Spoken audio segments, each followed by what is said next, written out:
The history of Mustangs started in a time when mammoths and saber-toothed tigers were still roaming the lands. The first ancestor of the horse lived about 60 million years ago in the woodlands of North America and was only the size of a fox. As their habitat began decreasing in size, they moved across the Bering Strait into Eurasia and Africa, eventually being domesticated by people and bred to become the size of today's horses. It could be argued that the wild horses we think of today are not native to North America, but are just descendants of the small horses that lived here so long ago. These horses were actually reintroduced by the Spanish and other early settlers. They became wild because they either escaped, were released, or were stolen by Native Americans. As the populations of wild horses increased, the catching of them also did. It became very romanticized to catch these horses. The excitement of catching wild horses soon reduced after their numbers began to decrease, leading to a trend of conservation and protection to save them. Wild Horse Annie, aka Velma Brown Johnston, was a huge part of the conservation of wild horses, aiding in the passage of the 1971 Wild and Free-Roaming Horses and Burros Act, which states that the Departments of the Interior and Agriculture manage and protect wild and free-roaming horses and burros on public lands.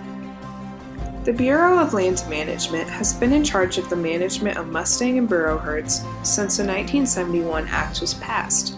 Here's our statement on why the herds must be managed. To maintain wild horses and burros in good condition and protect the health of our public lands, the BLM must manage the population growth of wild horse and burro herds. Without natural population controls, such as predation, herds can increase at a rate of up to 20% annually, doubling in size in just 4 to 5 years, if not appropriately managed. Population control must be implemented to protect scarce and fragile resources in the arid West and ensure healthy animals. To sum this statement up, the herds grow very quickly, and as the populations grow, the access to resources becomes insufficient. This causes damage to the land and the horses and burros. When Mustang and burro populations become too large, the amount of forage available decreases. At the surface of this problem, a person would assume that populations of the animals would also decrease. But because they grow at such a fast pace, 20% rate or higher, it is more realistic that the species would boom and bust. This means that the population would decrease, but very rapidly, and then they would increase quickly again soon after. The reasons behind why horses specifically cause problems related to vegetation were explained by Eric Beaver. Beaver brought up the point that horses are cecal digesters and have a large body with more time-energy constraint, so they are not selective in what they graze.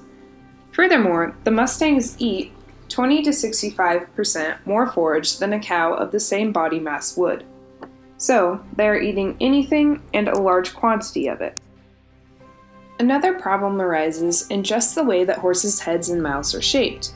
Beaver explained, "Horses possess a more elongate head and more flexible lips than cattle, and unlike cattle, have upper front incisors.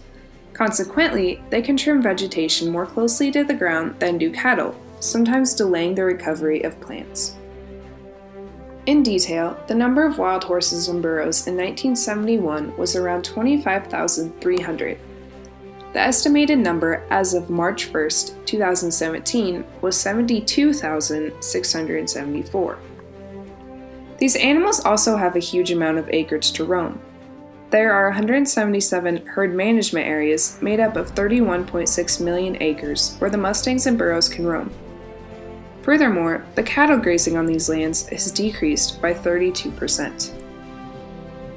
The Bureau of Land Management uses 2 different techniques to manage the horses and burros. One technique used is to round up the animals with helicopters or bait them in with food or water, then take out the animals that would likely be adopted or the injured and sickly ones. The females that are to be let out will be given an injection of PZP-22 and released. PZP-22 is a contraceptive that is effective for 1 to 2 years. The second technique used to manage is the use of darts. This is done with PZP-22 or Zonistat H, which is similar. This technique is used a lot more often as the animals don't have to be rounded up every time it is given. In fact, from the 1st of 2018 through September, there will be around 339 DART treatments in several herd management areas. There will only be approximately 12 hand injection treatments done. As research has been done over the years, these two methods seem to be the most effective and cheapest. Other techniques have included only rounding up, only giving contraceptive injections, and rounding up and adjusting the sex ratio. Costs are also dependent on how efficient a roundup is, but using the method of combining the use of contraceptives and roundups has proven to cost the least out of other management techniques and work the best to begin cutting populations. The video I am about to show you is titled, How Birth Control is Saving Wild Horses. It better explains how PZP-22 is used with the DART method.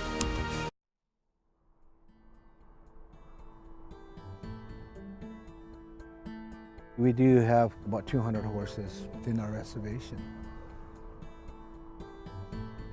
The production of new foals coming into the area is rapid.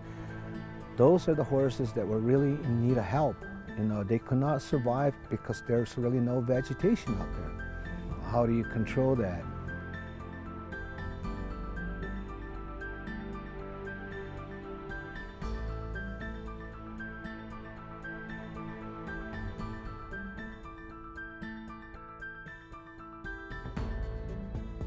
PZP is birth control for the horses. It's helping the horses to control its population within this reservation.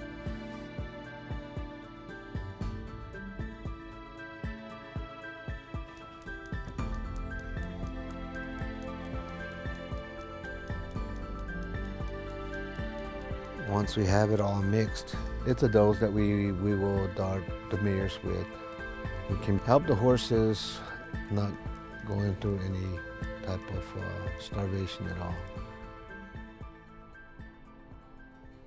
Drought, tends to play a big, role in this whole area. Being ancestral lands, we've been here for hundreds and hundreds of years.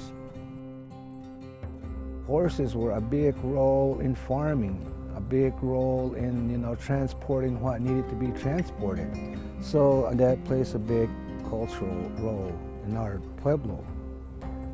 As I was growing up, we've seen a lot of wild horses, but a lot of the horses that, you see, those are the domestic horses that have been dumped by private owners that, financially couldn't take care of them. We're trying to look at how the pueblo can assist those horses in maintaining and controlling their population.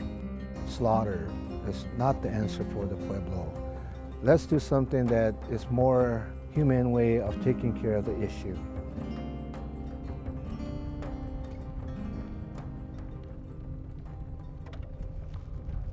Well, we're gonna try to get all the mares darted. We have to find the bands first. They're all in these pockets here. We'll try to spot them before they spot us.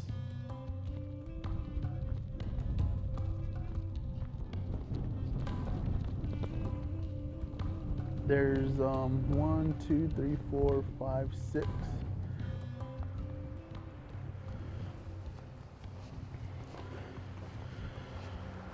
See this, even for if we came up here and had our dart gun with us, it's still quite a ways. And with the wind, we're not at a comfortable distance where we can hit the effective area.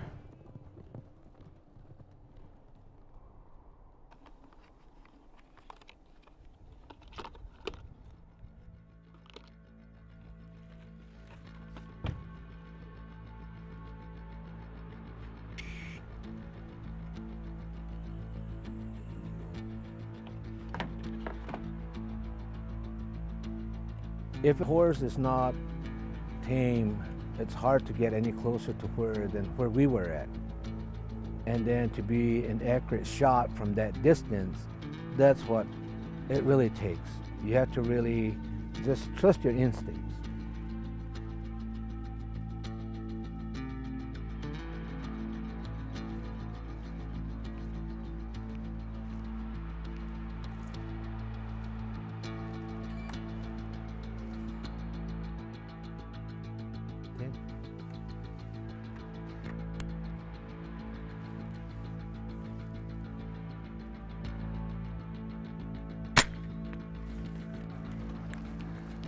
You can see from this distance here, the black one. That is the one I darted, and that will take care of her for, a couple of years then. This is not a short-term solution. This is a long-term solution. Horses played a big role in our lives, in our, grandparents' lives. We're carrying on what was taught to us. Let us preserve the land. Let us protect what needs to be protected. As before mentioned, some animals are taken out of the herd. When the Bureau of Land Management puts them into holding, they must try to find new places for these Mustangs and Burros. The best option is for them to adopt the Mustangs and Burros out, and have done so with over 240,000 of the animals. To adopt a Mustang or Burro, one must follow a specific plan, including checking requirements, setting up an appointment to visit, applying, setting up another appointment, and picking up the animal. The requirements for adoption are very specific, and each adopter must check their state's specific requirements before they even think about adopting. The minimum adoption fee for wild horses and burros is only $125. Animals may be priced higher if they have already been trained or tamed. These animals can also be bought. They are put up for sale when they are over 10 years old, or if they have been passed over at least 3 times for adoption. When they are bought, owners don't have to wait a year for the title of the horse. The Mustang Heritage Foundation is a huge part of Mustang adoption and buying. Their goal is to educate people on Mustangs and what the horses can become through different programs and events such as horse shows.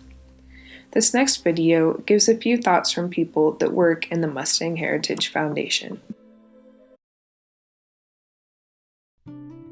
There's not a bigger Mustang fan than me.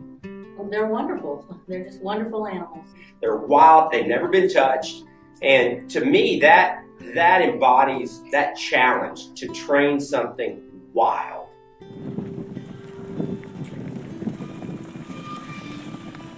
These wild Mustangs come in and they get branded with a freeze mark.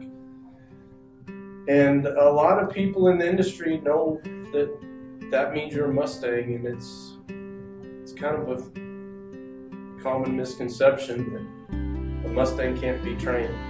They will do things that the best horse would never do trained.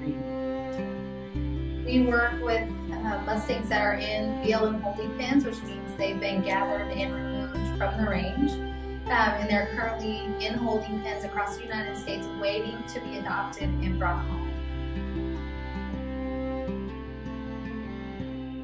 It's like wasted talent, these horses being in the holding pens.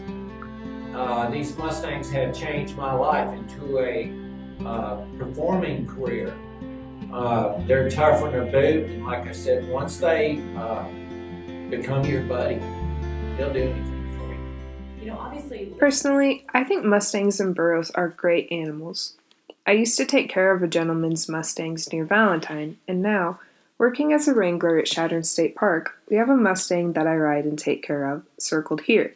His name is Bubba, and he is so sweet. To summarize this video, wild horses and burros need to be managed. If not, they will harm the land that they live on and their own species as a result. They are not native to the US, and their populations will not balance out if they are left alone.